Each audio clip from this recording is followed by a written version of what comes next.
Gonna burn it all down.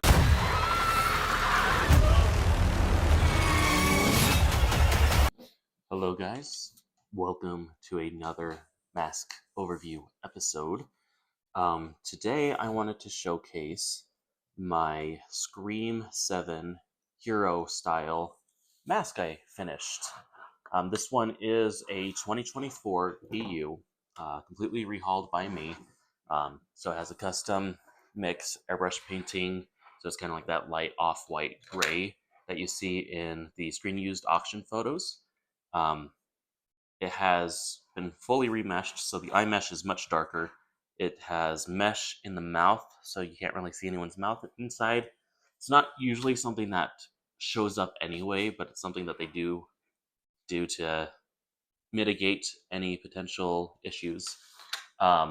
This one has a hero style shroud, and basically what that means is it's a shroud with no tassels on it. It's sewn following closely to the original sewing lines, just that way the shape's right. It has Velcro on the top right there. It is the stock length of a normal Ghostface shroud.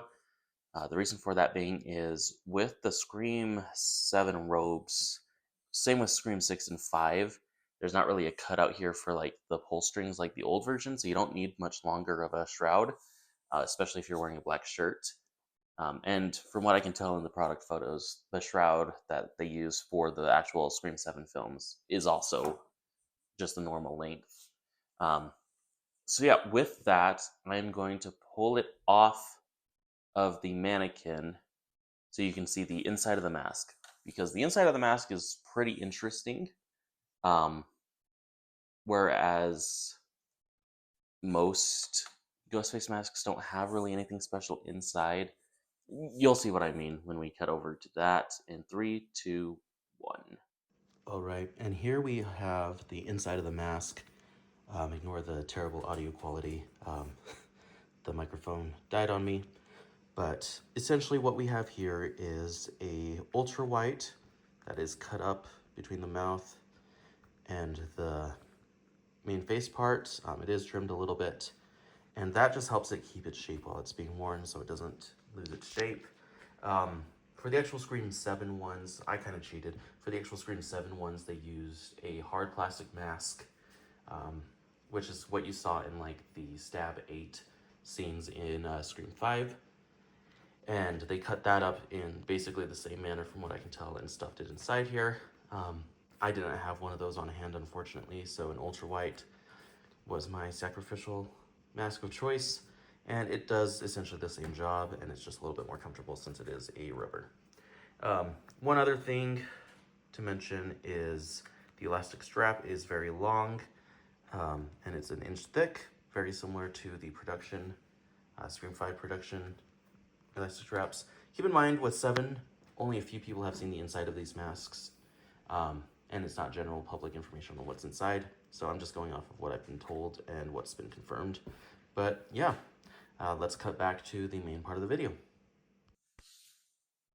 All right, and so yeah, that was kind of just an overview. It's a pretty simple mask. There's not a whole lot going on with it.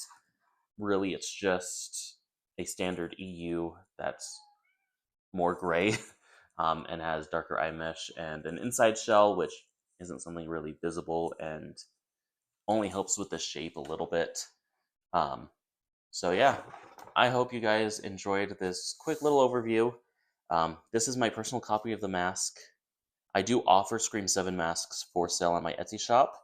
The only difference between my personal copy and those is because ultra whites and plastic Ghostface masks cost money, so I can give as much of a budget option as possible for these like custom masks, though it doesn't include a shell when you buy it from me. As far as I can tell, a lot of makers aren't including shells or like the masks inside a mask with theirs either. I'm doing it full transparency to keep costs down, so I can just keep offering them at less than $100, because custom masks are expensive. It's why I started doing my own, and I want to be able to offer that to the community.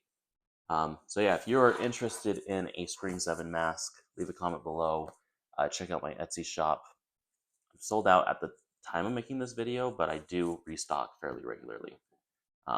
Yeah, that'll be it for me, guys. Peace.